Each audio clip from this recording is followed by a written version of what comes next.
Hey, hey, hey, everyone. Welcome to the Social Club. Happy August. Happy summer. If you're here in the chat, tell us where you're joining from. We'd love to know where you're coming from, what company you work for, your LinkedIn, share it all. This is a community chat. We'd love to hear it. Woo! Where are you calling in from, Slate Marketing Team? Oh, oops, I forgot to change my name. My name's Christina, if anyone's curious. I'm going to change my name here. 1 second. I'm calling in from Toronto. Is anyone from Toronto area? Canada, Canadians Unite. We got Jeremy, nice to see Jeremy. you, Oh, what's Jeremy, up, in the Jeremy? chat. Jersey from Photo Shelter. We love Photo Shelter, integration partner, Halifax. Halifax, another Canadian. How's the Halifax summer? Is it nice, Aiden? Is it fun? Hot in Orlando. Columbus, we got West Boston, San Virginia, San Diego. Diego. Apparently, there's a strong echo from my mic, so I might just I don't mute hear myself. it. No echo? Is it just for that one person? Can everyone Maybe confirm if there's like an echo right now? If you're hearing London, anything? late night. No Nice. echo. Great. Casey. Thanks, everyone.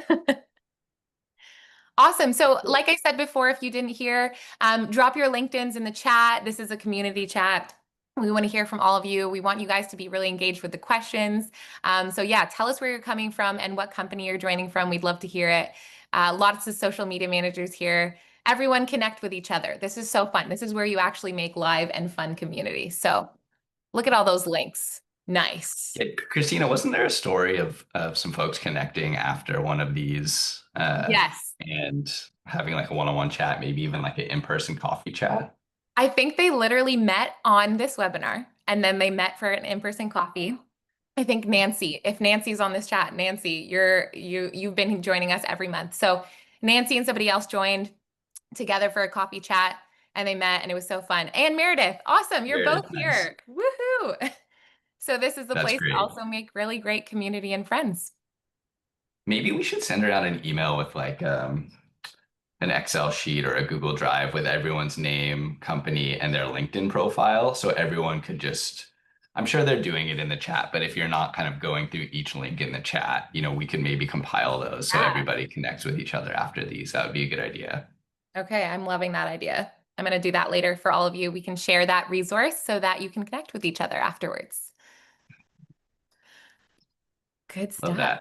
Cool. Okay, so we can lay the ground rules here and get started in a minute. So yeah, this is the Social Club webinar community conversation. I guess we don't like to say the word webinar, right, Christina? That's a dirty word. Yeah, no. Because part of the idea with these is it's not meant to be, a stuffy panel where we just ask, one question after the other of each panelist. It really is a group conversation and we'll go in a lot of different directions. And a big piece of it is, the audience taking part, whether that be through the chat or asking questions that we then call you onto the virtual stage to answer. So as you ask questions, Christina will be kind of DMing you on the side just to make sure you're cool being on camera, or sorry, not on camera. It'll just be your voice, but cool joining the webinar and asking your question out loud. We'd love for you to introduce yourself, where you're from, your history and social, where you work, and then ask the question because we really want this to feel like kind of a group chat here. And we've had some really great questions from the audience in the past. Now, we never can get to all of them, so that's always a problem, but we'll try to answer as many as possible and get this thing going. Christina also wanted to do a fun giveaway at the end of the webinar. Christina, do you want to talk about that a little bit while I fix my Yes. camera? Yeah, totally. So we have this awesome we have awesome swag here at Slate, obviously, and we've just created these social club t-shirts. They're super fun. So we're going to be giving away one fun t-shirt at the end of this chat. And this t-shirt will be given away to anybody who participates in the actual live question asking. So at the end, I'll come back on. I'll put it into my little spinner wheel, and then whoever it lands on, I'll get your information and we'll send you a fun t-shirt. I really think the t-shirts here are awesome. So we'll be getting one to the winner at the very end. Amazing. Yeah. They really are great shirts. Yeah, at the end we'll share a screen, show the shirt, and Yeah. I have two because I work I for know. Slate. I get two. Really soft material, I'll say that. Yeah. We had one of our previous panelists say that it's like her perfect sleeping shirt and going out shirt. It's super soft. So we will show you that at the end. We'll pick a winner, and then we could all rock our social club t-shirts on the next call. Cool. Okay. All right. Um, We should get started then. I'll do a quick intro and then we will bring on the panelists, the guests, the community conversers here to chat about social. So, Christina, actually, do you want to do a quick intro before you hop off and do all the great behind the Yeah. scenes work? For Slate or for myself? For yourself, for yourself. Oh, okay, great. I'm Christina Pirro. I'm the content manager here at Slate. I started about 5 months ago now. And I just have been loving interacting with so many people from the community. I will drop my curly hair routine later. Yeah, definitely, Rachel. um, and just honestly, being a part of Slate has been awesome because I'm interacting with social media managers on a day-to-day basis through LinkedIn. And I've truly learned so much from all of you, and I love sharing what I'm learning as well. So feel free to toss me a follow on LinkedIn. I always love sharing everything I'm learning through Slate and through other social media manager brands and community. So yeah, it's just been an awesome time, and I love working here. So thanks for joining us on this call today. I'm really excited to be a part of it, and I'm going to be hopping into the chat and chatting with all of you there as well. And I'll see you later.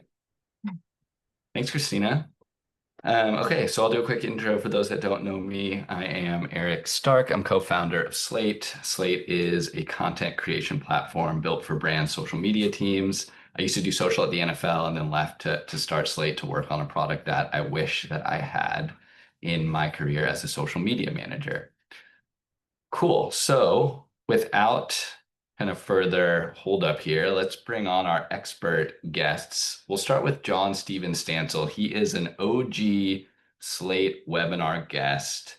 He is also literally writing the book on social media. John, do you want to come on and introduce yourself and tell us what you're up to?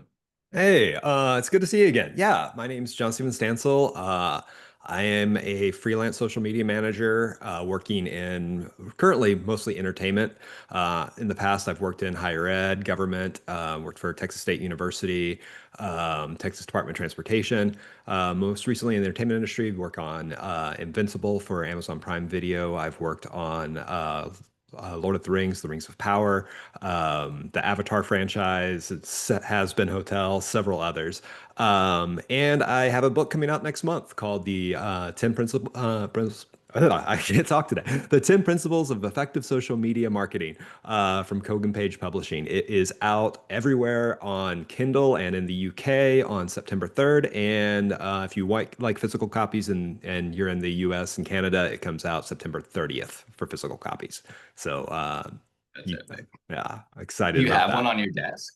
No, I don't. I haven't gotten a copy yet. My I think my promo copies are in the mail. I should be getting them next week and expecting a very excited unboxing video from me. Cool. Yeah, we can't wait for that. We'll definitely push that. I can't wait to check it out. I've already heard good things from some of our customers that have already read it. I think Sam from Frida had Oh like a yeah, pre-order and she was telling me all about it. So yeah, that's awesome. And thanks for being on. yeah. Glad to Okay, be cool. here.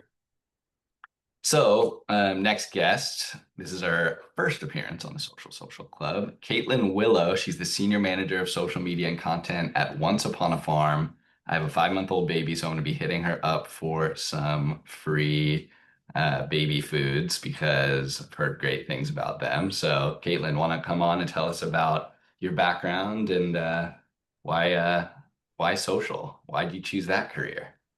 Of course. Yeah. Thank you for that welcome. I'm excited to be here, everybody. And Eric, we will absolutely get your baby some pouches and all the snacks when the time comes.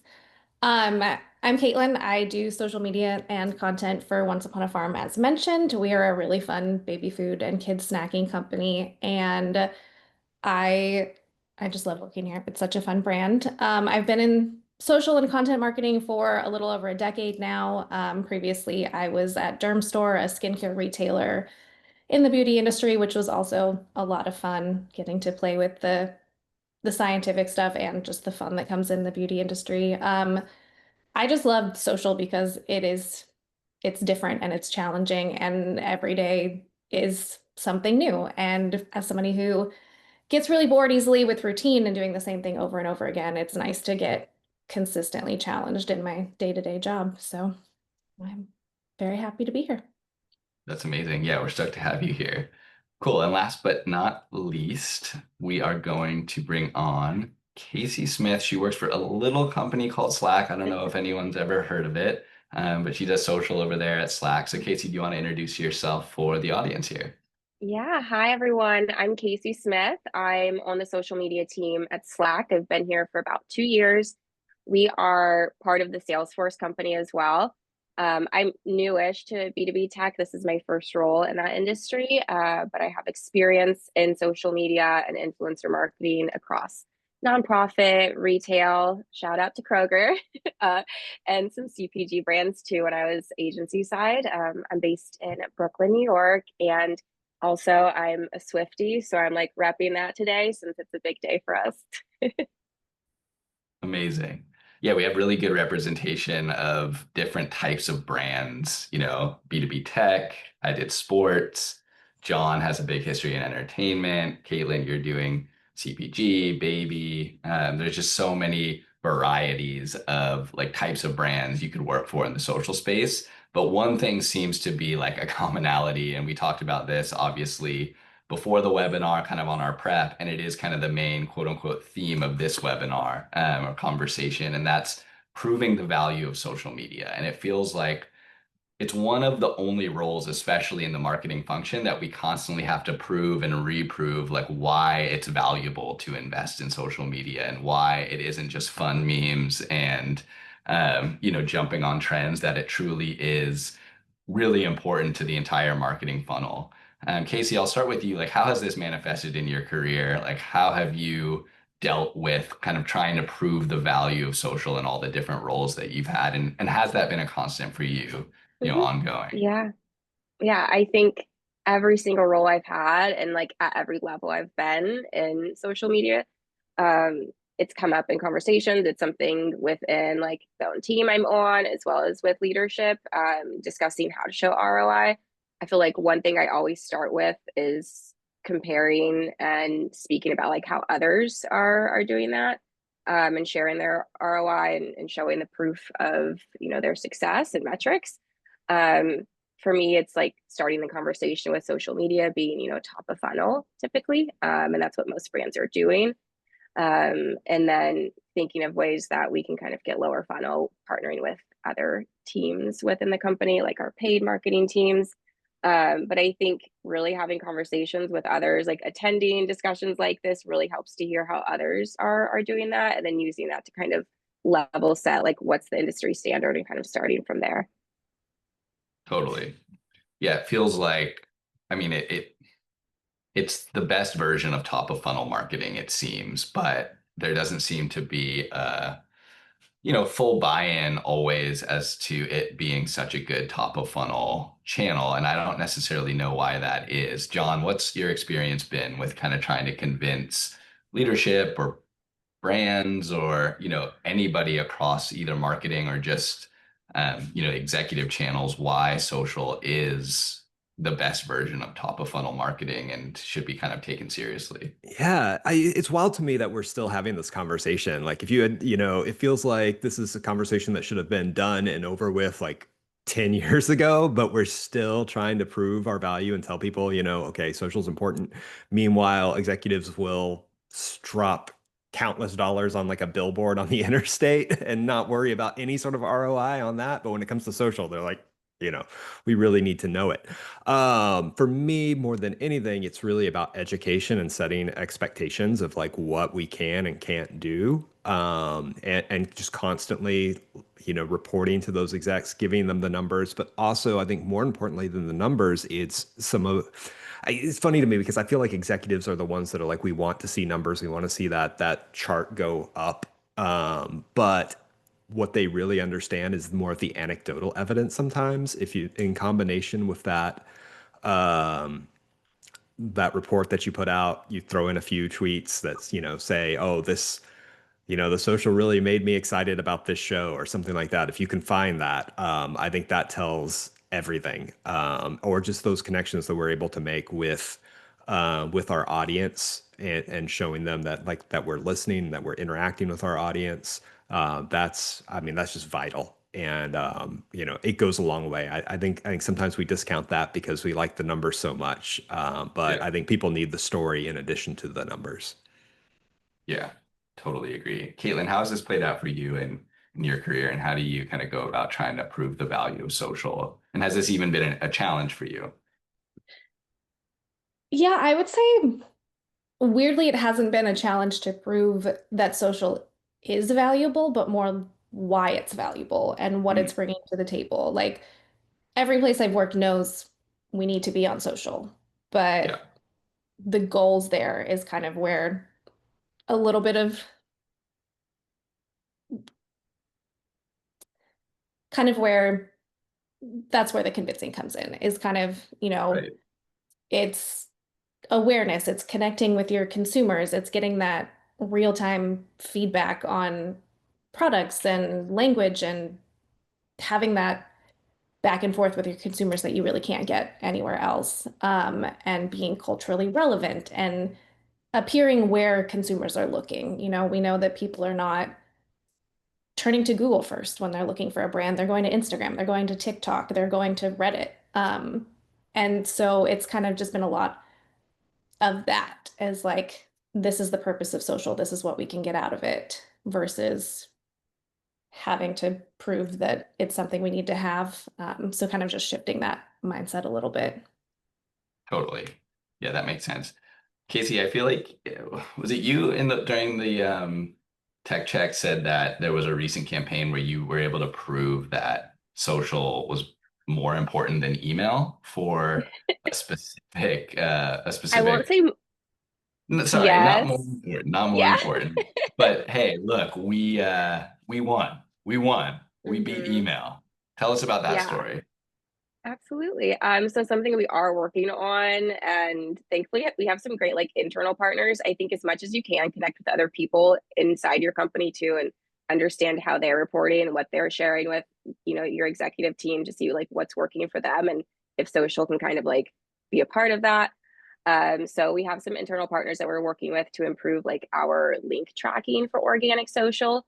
And I personally was really nervous about this because I was like, people don't necessarily click through, like you get great impressions, but people aren't necessarily always going to like click through and like register for something, or definitely not, purchase Slack for their entire company just because they saw one social post. Yep. However, we have been doing like UTM links, and especially when we are promoting our webinars on social. And a recent one, we saw that we actually drove more registration from a social post than we did from our email, which was awesome to see, and a great learning. So that's something we can take and share with our executive team to just have a reminder of like social is, a great piece of the pie of like our overall marketing efforts. Totally. Look, it's not a competition, but it's kind of a competition. We love our friends in email marketing and in other forms, but when we can get the data that proves it one-to-one, which is rare, like we talked Mm. about, it is top of funnel. It's not meant to necessarily always have perfect attribution. That is good to tout and really like lean into that of, hey, Yeah. look what this can do. But it's not all about posting links, right? It is about building that brand awareness so that when you do promote something with a UTM link or whatever, there's enough trust for your audience to then kind of follow through on that. Okay, so we got some questions coming in. We're just going to bring in the audience early and often here. So I think Marco has a question specifically for you, John. Marco, do you want to come on, introduce yourself, and ask John your question? John looks Yeah, worried. yeah. So my name is Marco Serna. I've worked in sports social for 10 plus years across all different types of brands. And my question is for John. John, working on the big brands and entertainment shows and movies that you've done, how do you get buy-in to just let it rip and have fun and not be stuffy, Especially Invincible, all the stuff that you've done. Like, Oh man. Oh, thanks. That's a good question, Marco. That's a tough one. And it depends on the series and the client and what they want. It's funny, everybody says they want edgy social up until you give them edgy social. Like, someone say, "Oh yeah, we Mhm. really wanted to go hard on this." I'm like, "All right," and I write something up and I send it their way, and they're like, "Ooh, let's take a step back there." Very fortunately with Invincible, I have the wherewithal and leeway to do whatever. I think pretty much the feedback I get on that is like, go harder, make it more, add more blood to this this image or something like that. So and it's just worked in the past. We've seen it. Fans, we've gotten those messages where it's so hard to talking about ROI on like a streaming series. Like nobody, again, we can't track and say, oh, somebody, logged into Amazon Prime and watched the show because they saw a social post. But we do have those posts that say, oh man, the social on this series really gets me hyped up for it. We're real excited about it. Or I had never even heard of the series, but I'd seen so much chatter about it on social that I had to tune in. That's a really big thing. And getting like Mr. Beast replied to one of our posts and said that he had never seen an account like post so many bangers. So those sort of things are great for the ROI and also That's proof of like like, hey, I actually have that framed in my office. It's like one of the few times my son thought my job was cool.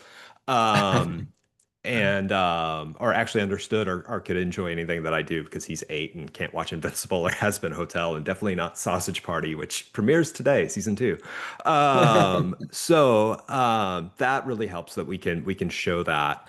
But then on other series, like you might just have somebody who's just they're real protective of the property and they don't want, to give too much leeway to it because you do have that brand voice and, some creators are, justifiably very protective of it. So you just kind of have to earn their trust and little by little, like say, okay, I want to push the envelope on this one. Can we try it here and here? And hopefully before long, you're allowed to get away with a little bit more. But sometimes that's just I won't say the name of any of the series that are like that, but I've had a few where I've had to ask permission to hit like on a complimentary post. So it varies from client to client. Yeah. Can I add to Yes. that? One way we do that too is like if we can just try one and then see how that goes, share like the performance and learnings from that, or test out like a platform that feels less risky where we have a smaller audience like Threads or TikTok, and then again see how it goes, and then kind of make the case to do more, and also see if our competitors are doing anything like that and be like, see, they're doing it. It's going well for them. Like let's try it out and like play around a little bit in the space. That last one is a big one. Like the competitors are doing it. It Hmm. just opens the door for other people. You can say, well, look how so and so's doing it. I get really excited when I Yeah. see like in the entertainment industry, see like an in-character account because I love those. I love seeing them and Mm-hmm. like, okay, well, if more people are doing it, or especially interacting with their fans, like, okay, well, this big account does that, so we should have the be able to do it too. So that's a big one. Yeah. Since I'm not there anymore, I'll say it. But when I was at Kroger, if I would be like, hey, Walmart's going to do this, we need to do it before them, like that was the easiest way to get like leadership to buy in on something. Yeah. And I'm right here in Bentonville, Arkansas, the Walmart HQ. So Leadership FOMO is super real and it's a really good lever to pull when Mhm. yeah, when trying to get buy-in for stuff. And I feel like it's part of why working in sports, the group like elevates each other so much because there's so many sports social media teams that are like pushing the boundaries. And then it's very clear to be like, hey, look, we're getting left behind because all of our peers, which is why I always kind of valued working in sports social. And entertainment, I would imagine, is similar. Casey, you mentioned like Kroger, and then there's like Walmart and there's others.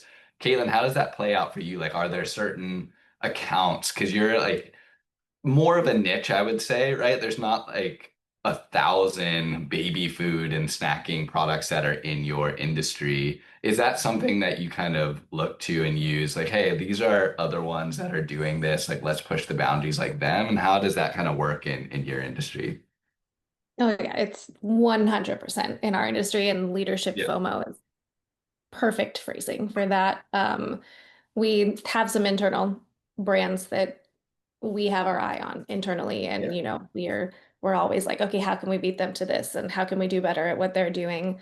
And it helps, like, framing ourselves in the niche of our competitors to leadership team is really been powerful, to get buy-in and to show to kind of frame the perspective of like where we stand. Like, we're not comparing ourselves to every other brand on social. Like, that would be insane to be like, okay, look at this global fast food brand, or look at this learning app that everybody likes to compare brands to on social. We're never going to be that. Like, we're targeting moms and dads and parents who want organic, fresh snacks. And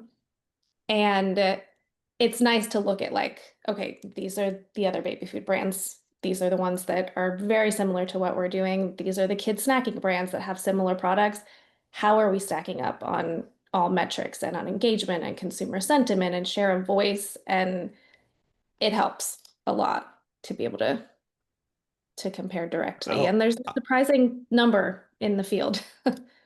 I'll second that. One thing I did when I was still in higher ed is, most universities do this. They'll have their institutional research department do like, okay, our top 5 peer institutions, so other colleges that are about the same size, and then our top 5 aspiring institutions that we want to be like. And I just put together a monthly report, took those numbers, those 10 different universities, and made a report. What are they doing on social? I got into the Facebook ads library and found out which ones were spending money on paid ads and which ones weren't, and be like, hey, these other universities that we want to be like, they're spending ads on buying ads on Facebook, and we're not. So what are we doing? So it helped me get more budget too. So that's a big one. That's huge. That's similar to what we do too with the competitor reports. And like, there was a brand who started getting some success on TikTok recently, and we were like, okay, why did they suddenly jump? Like, we were pretty neck and neck with them as far as followers go.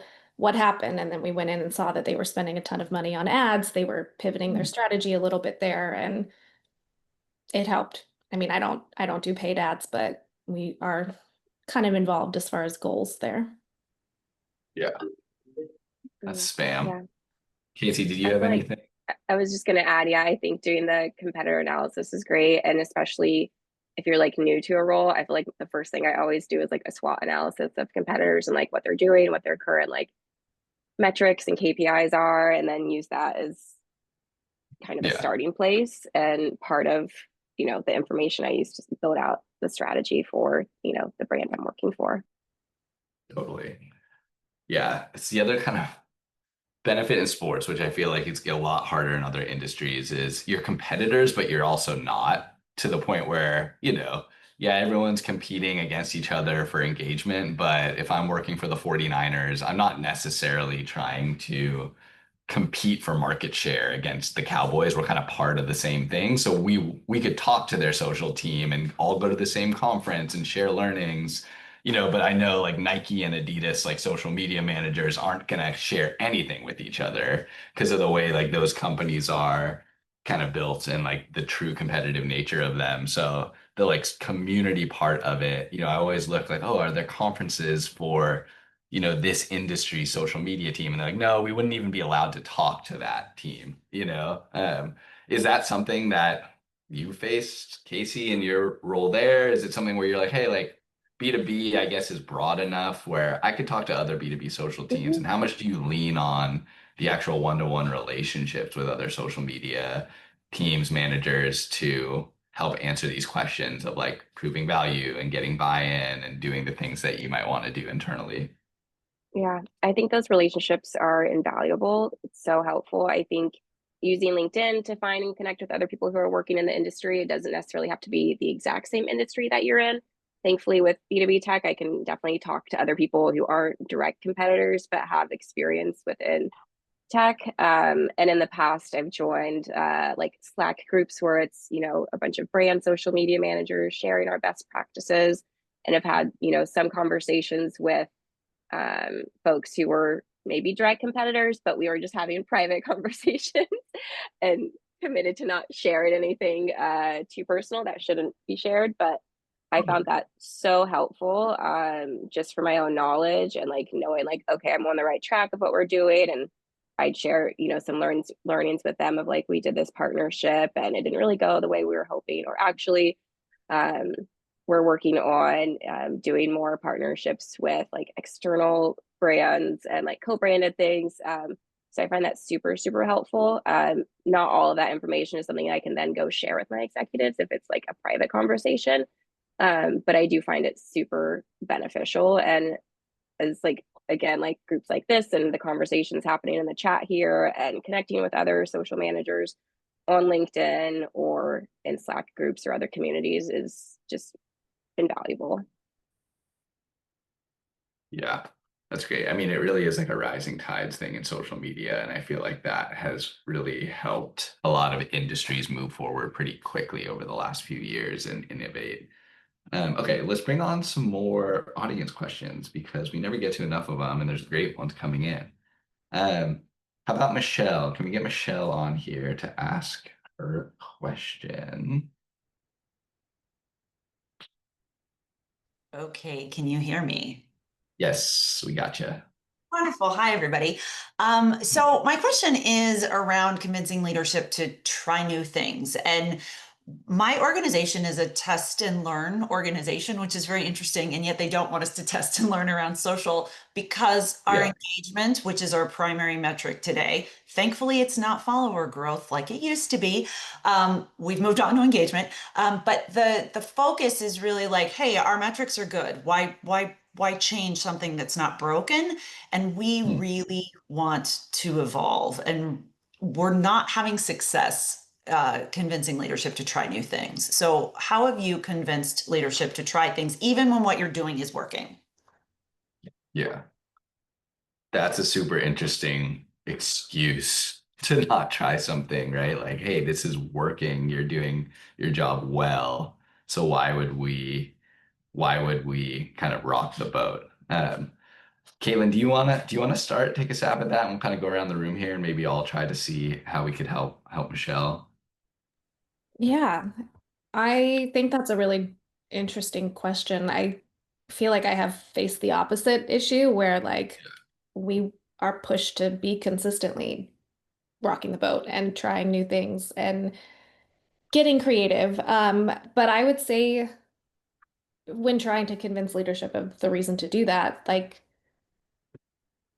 put social into perspective and talk about like the social platforms are constantly making updates. The way that people engage with social media is constantly changing. Like one day it's carousels, then it's videos, then it's back to carousels, and some days it's memes, and some days it's education. And I think that you kind of have to change to keep up, and that being consistent and static with your metrics maybe shouldn't be the goal, but growth and hitting big numbers and showing, okay, well, our engagement has gone up, our impressions have gone up, like, and here's why. Being able to kind of fuel that growth, I think is important. Totally. Yeah. Casey. Yeah, I was gonna add on. I feel like you said it well though, of like social media is always evolving. So if you want to be like best in class, you need to evolve as well.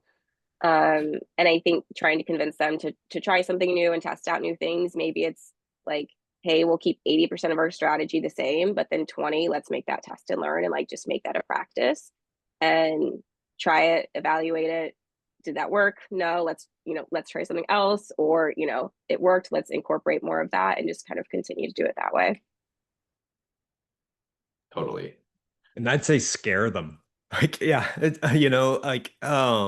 the perfect example is Twitter. Like if you were, your brand was all in on Twitter and that was your primary network, and then, Elon Musk comes along, changes everything to X, and half your audience leaves, what are you going to do, right? And that's not just with platforms, that's with, different features and the style of your content. And, I think Kaitlin said, there's always some new feature. One day it's carousels that the algorithm likes, the next day it's video, and then it changes back the next day. So, what's working now might just not work at all tomorrow. So you need to have like a backup plan and always be testing something out to do. So I say, yeah, you use like that Twitter example and scare them, and maybe they'll realize, okay, yeah, we need to Yeah. have like a backup. I think that's such a good point. I know since Elon took over Twitter, we regularly see like lower followers month over month on X. Yeah. Yeah, and there is validity to leadership saying like, let's not change our strategy wholesale if things are working. And that's not what really you should be pitching to them, right? It's not, hey, we're not committing to something completely different that we can't go back from. We're gonna, just like John said, like have our core strategy, and then we're going to sprinkle in 10-20% of experimentation. And if that stuff starts working really well, it'll be super clear that we could switch over. So a lot of that is framing internally, and use the leverage of like, the reason this is working is because we're able to test a little bit and be able to be flexible with some of what we're posting, some of what we're trying, and always stay ready to shift the strategy if like the data says so. But if you're not trying it, you're not going to have any signals. And it's all kind of, especially too, if the company is saying that that's a priority, you can kind of use that against them in that way of like, hey, we're a test and learn organization. Like we just want to do that with part of our social. Kaitlin, do you have anything to add there? Yeah, I was gonna say, like, what do you have to lose with how quickly social moves? Like, you test something and it flops. Okay, you get a chance to start over again the next day. Like, that's kind of the nice thing about being able to get that instant feedback and know if something worked or not. Then you can forget about it. You can hide the post if it really went, that badly. But Totally. Yeah. Yeah, it's weird. There's kind of a dichotomy with social where it's like it's too important to like try something different, where there's like a little fear of like, no, we can't post that, we can't sound like that on social, but like not important enough to get a ton of investment. Like, hey, well, we could, one social person's enough, two social people is enough. Which is kind of like an interesting mix that's happened, and it does make it challenging to push the boundaries and do the things you need to do. Okay, speaking of resources, because that's a big topic for, the value of social, getting buy-in, having enough resources to do the job. I want to bring Dana on, who has a question about resourcing. Dana, do you want to unmute yourself and ask your question? Yes. So, I don't know if my question is kind of topic, but I'm in the nonprofit space, and Mhm. we have our main channel for our nonprofit, and then we have a couple enterprise stores. So it's kind of different audiences, but I manage 12 social media accounts across them. And then I also do like press releases and media relationships, advertising, event planning. So it's wide. Mhm. So my question really is, how do I manage optimizing these accounts and prioritizing the content on which channels, or making it clear that social media takes more time than what they might realize? Yeah, that's a lot.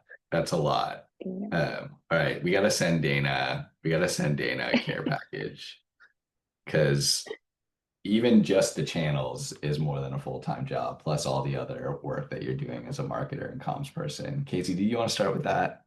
Yeah, that's so crazy. That's so much and so many platforms. When I was at a nonprofit, my role was similar in that it was social plus events and comms and all these other things. But thankfully it was one brand and not like multiple channels. Um, I definitely think showing how much time you're dedicating to it, I think it's worth like tracking like the hours that it takes to do something, as if you were like working at an agency. So you can show like, hey, this is like, even just to do this bare minimum, it's taking this much of my work day, and if we want to do more and we want to grow, then I need to be able to allocate more of my hours to this, more of my time. um, I'm not sure if you have any tools that you're using to make it easier for you to like share, to like share content across the channels where it would also be applicable. And I also don't know if you need all 12, if it's possible to have any of those closed down or like combine them. that's definitely something you could do if that is possible. And I think just committing to as simple of a plan as you can. If you're able to combine, I think that's helpful, and repurpose messaging as much as you can. And I don't know if you use any like AI tools, but that might also be beneficial of like, hey, you need to write copy for something, and you could use Google Gemini to like help you rework that for different platforms as well. Yeah, so I'm going camera off for a second here, because my wife needs to get something from the room and she doesn't want to be on camera, but I'm still here.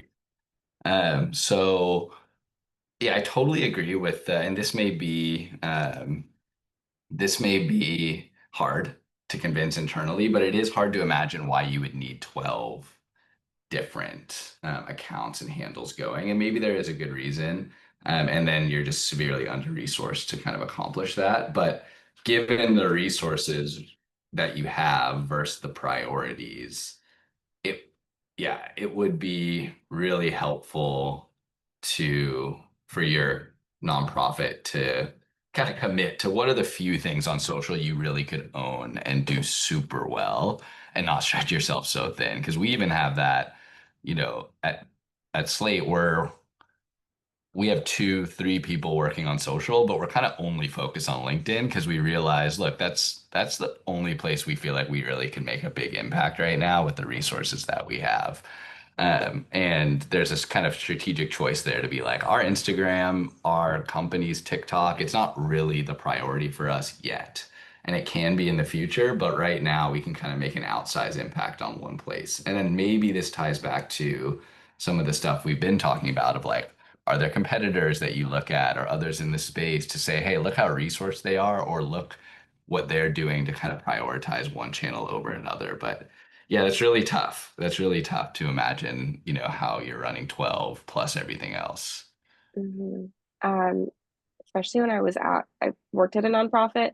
I've always had success. Like if I've DM'd someone who is like on the social team for a brand or organization, to connect and kind of talk shop with them. So I think too, if you're like trying to find out like what's the size of someone's team, it's always worth like just going and asking and chatting with them and sharing some of your learnings and using that to like make your case of like, okay, we need more support or we need to pare down what we're doing. Yeah, I can say that approach has helped in my role, like getting compared to a company that was doing really well on TikTok and posting a ton of videos all the time and really unique content for that platform. Come to find out that they had like 5 people dedicated to TikTok on their team. And like it's a no-brainer. You can't compare a team of 1 to a team of 5 as far as resources go. Not to use that necessarily as an excuse for poor performance, but just to be like, realistically, this is what 1 person can do. This is what 5 people can do. If you want the 5 people results, we need 5 people. Totally. Yeah, we actually recently got asked a question. I think it was from like a NWSL team asking, hey, like what are other sports teams resourced like for social media? And it would be a really good like audit survey to do across a lot of different industries, to be able to have that like, hey, look, if we want our social to look like them, this is what they're resourced, both with people, budget, and tools, because all those things combine to help actually create the content that you need to create. So it's something we may do, try to get like a really big survey going, because I think having that data could help push for more resources, that same sort of FOMO thing of, hey, look, we're below average in our industry for the types of resources that we have. Okay, so Tyler has a question, Tyler Cox. If you want to unmute yourself and come onto the stage. We're leaning in the audience on this one. Hey, what's going on, guys? What's up, Tyler? Thanks for having me. Loving the conversation. So I think, some of this has been answered, but I do want to I'll ask it. So with so many possible KPIs, which metrics do you find most persuasive when making the case for social's impact? So Casey, you talked about webinar signups coming from social versus email newsletters, organic social engagement, link clicks, the FOMO. I see more recently on these big things that the New Heights podcast with Taylor Swift, you have all these brands commenting, like our competitor interaction or comments coming into play with all these types of things. Do they come into the language of KPI now? Is that a metric that you look at? So yeah, that's kind of just my question when we were making the case for the social impact. Awesome. Yeah, good question, Tyler. John, I'm going to kick this over to you. We haven't heard from you. Yeah, when it comes to metrics, my answer is a bit of a cop out, but it's my honest answers. I mean, because people ask me like, yeah, what's your most important social metric? And I'm like, all of them. Like, give me every single data point you can, because every data point is a piece of that story. And if you don't have one, you're not getting the full picture.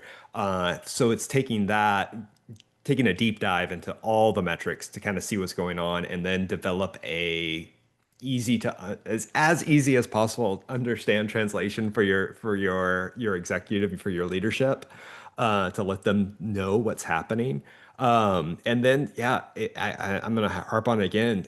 Going back to the anecdotal stuff of like those conversations. Yes, you can get all the numbers and okay, we got this many views on this reply and whatnot. But what really comes down is like letting them see that interaction, screen capping that and putting that in your report, and them actually just witnessing it themselves, I think is more important than anything. And as much as they like to say they'd love to see the numbers, just showing them that impact that you're having from the story, letting them see it, see that conversation, that dialogue back and forth. And I think that's really where you're going to see a lot of impact. And that for me, that's like that they're happy to see the numbers, but I see the light click on in their heads when I show them the stories. So yeah, totally.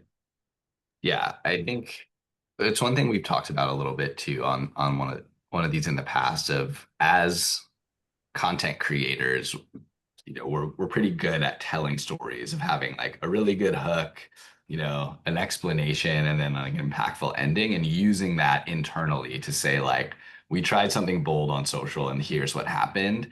And like you said, John, it isn't just we got these impressions. It's Mr. Beast commented on it, and this celebrity shared it, and this, we got these comments that tie exactly to what message we were trying to get out there. And it is a mix of data, a mix of anecdotal, and it kind of ties it all together into like a story that someone's like, oh yeah, that is what social is, even for the biggest.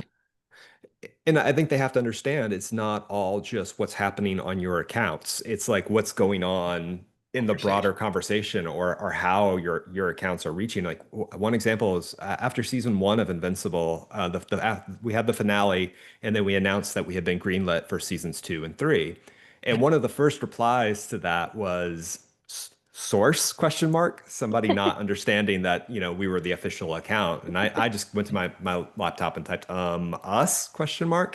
And that got a huge amount of engagement. But what was really magical was like 6 months later, a fan screen capped that interaction, put it on their social with just like, oh, this interaction still makes me laugh. And that did even better numbers 6 months later than the original post. So it was really beneficial for us, because not only that, animation takes a long time. The distance between seasons 1 and season 2 of Invincible was quite lengthy. And this allowed people who didn't get it the first time, it brought it back up to the top of their feeds. So that's something that's kind of unexpected, that we definitely wanted to show upwards of like, hey, this tiny, like not even 2 word, if counts as a word, it was like us, barely 2 word post reply got us this much interaction, and for it later, I think was really helpful. So showing them that impact, I think is important as well. I love a good comment section win. Low effort and high impact, and that's been a huge win for us with leadership recently. Yeah. When the fans set you up, when your followers set you up for a good comment, that's just the best. It's just I'll take source ? over 50 thumbs up emojis, where it's like, what do I reply to that with? Like, set me up, give me something with some meat on it that I can reply to. Yeah, I'm a little jealous, I'll say, of brands who can be snarky and cheeky in the comments, whereas our brand voice at Once Upon a Farm is very wholesome and a parent's ally and helpful, and that's great and important, and it helps us stand out. But sometimes I just wish I could be like us. The cheekier is more fun, but it's, for me, I'm like, when you can be helpful, like, when I first started freelancing, my two biggest clients were Invincible and a company called Better Place Forest. That was like in the end of life industry. They, you buy a tree and they maintain the forest. You spread your ashes around that after you die. And so like in the morning, I was writing about like how to talk to your family about death. And then in the afternoon, I'm talking about like superhero butts, which is big topic of our fans. And but just being able to interact in that voice and, be helpful on that end of life account and put those comments in there that, were much harder to write, but I think are just as impactful and if not more important, I think sometimes. So Kaitlin, if you can go and be helpful, that's awesome. Yeah, that's quite the polarizing views there. But yeah, Yeah. it's rewarding either way. Mhm. It's just can be a little more fun the other way. Yeah. Mhm. For myself, typically for like reporting, like our typical the KPIs that were front and center.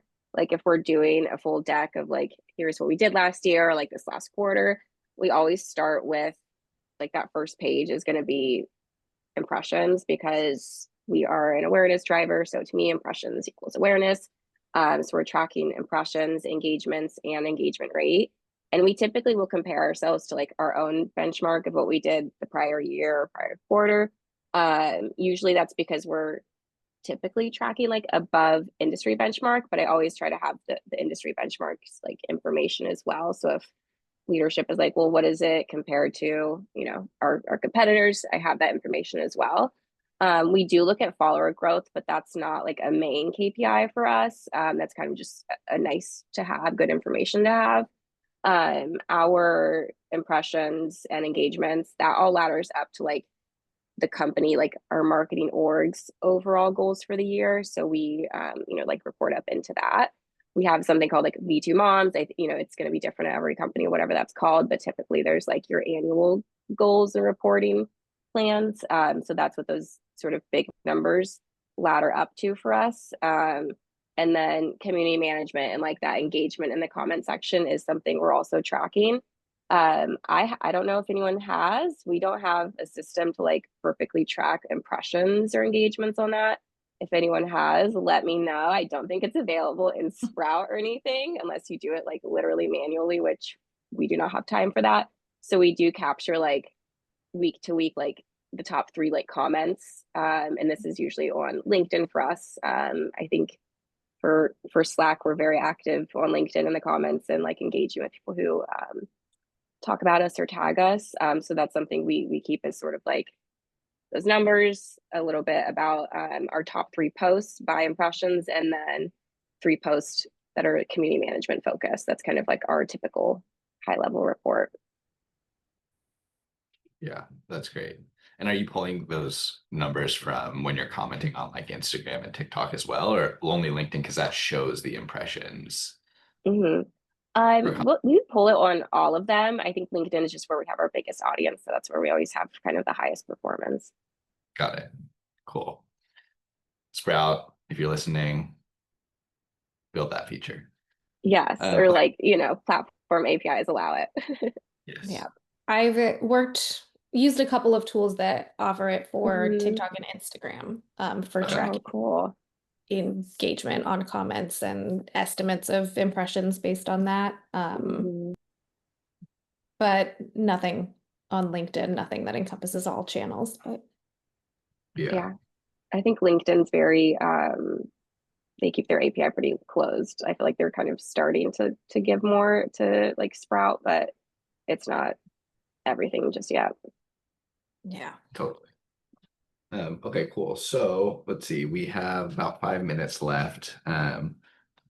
This may be the last question. If it goes quick, we could try to fit in one more, and then Christina's going to come on and do this very exciting t-shirt giveaway. So this is from Sam, who doesn't want to come on to the mic, which is totally fine, but I wanted to ask it anyway because it's a good kind of last question.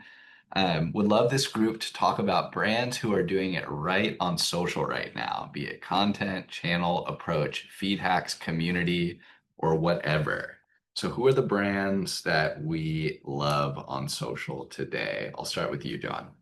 Oh man, most of mine are going to come from the entertainment industry, just because that's what I'm Yeah. looking at right now, and seeing how they're changing a bit and becoming more interactive with their followers. DC is doing gangbusters right now, especially they've got the Superman movie out, and the fact that James Gunn is being so active on social, it's really refreshing to see. I hope more in the entertainment industry goes that way. It's really hard to get directors and talent to genuinely interact without a publicist or much of a filter. They're a little bit scared to it, so I'm excited to see DC do that. On the same token, like Star Wars in recent years has gone from being like, we do not reply, we do not do any engage at all, to we're very active and engaging. So I'm hoping that lends towards more of that in the future. Outside of the entertainment industry, there's a brand I really love, like called Huckberry, and their customer service on social is just like absolutely top notch and incredible. They do a really good job with that.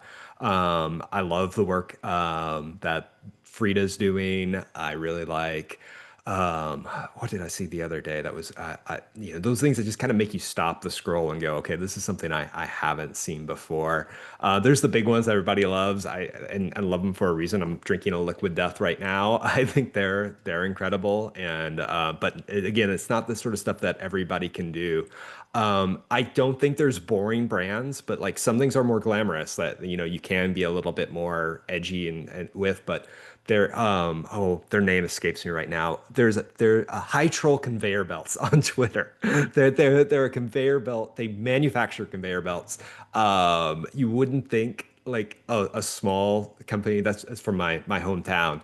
They have a really interesting Twitter account, and I think more people should look at it, because I think for such a small brand that makes something that not everybody uses, they do a great job on Twitter, and Instagram too. I think they've gotten away from Twitter. So yeah, those are just a few.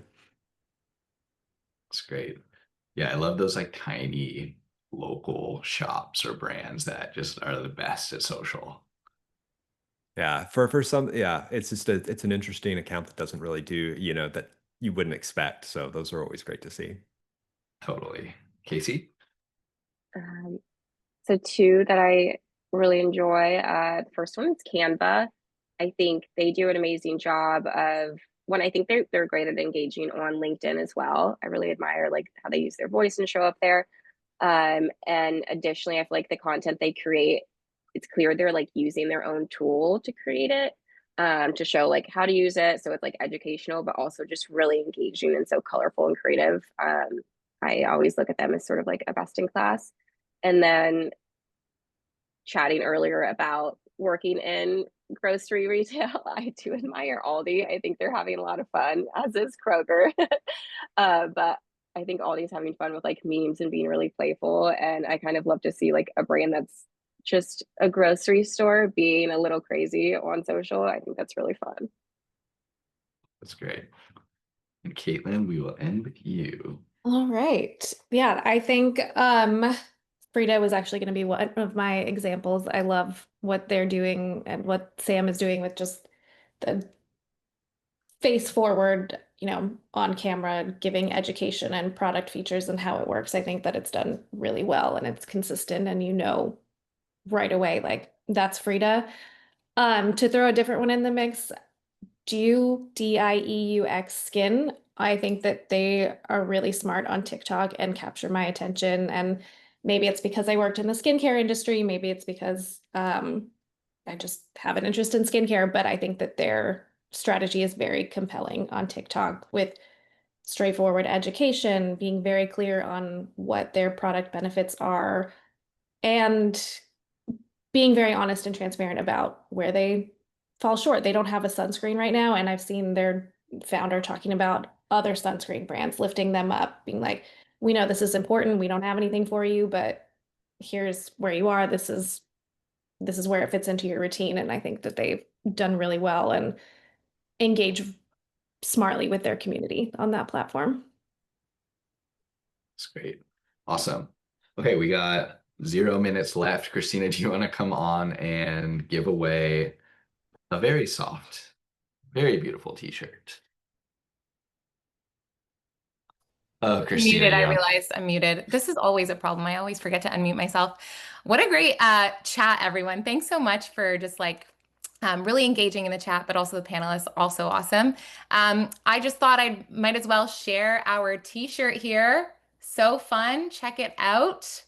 So this is what someone's going to be winning. And can you all see this spinning wheel here? Yeah? Mhm. Okay, I'm going to Yes. spin it. These are the people that asked questions today. And the winner of our Social Club t-shirt is, drum roll, Michelle. Okay, Michelle, if you're still in this chat, feel free to find me on LinkedIn. I will get your email, I will get your mailing information, and I will send you this awesome t-shirt. Woo, woo, woo. Also, once again, thank you to our panelists. I've posted their LinkedIns in the chat. I want to also talk about our next month's webinar. We're talking about AI and social. I posted the registration. I'll post it again. So if you want to get registered early, we always love to know who's going to be joining us on the next session. So there's the registration.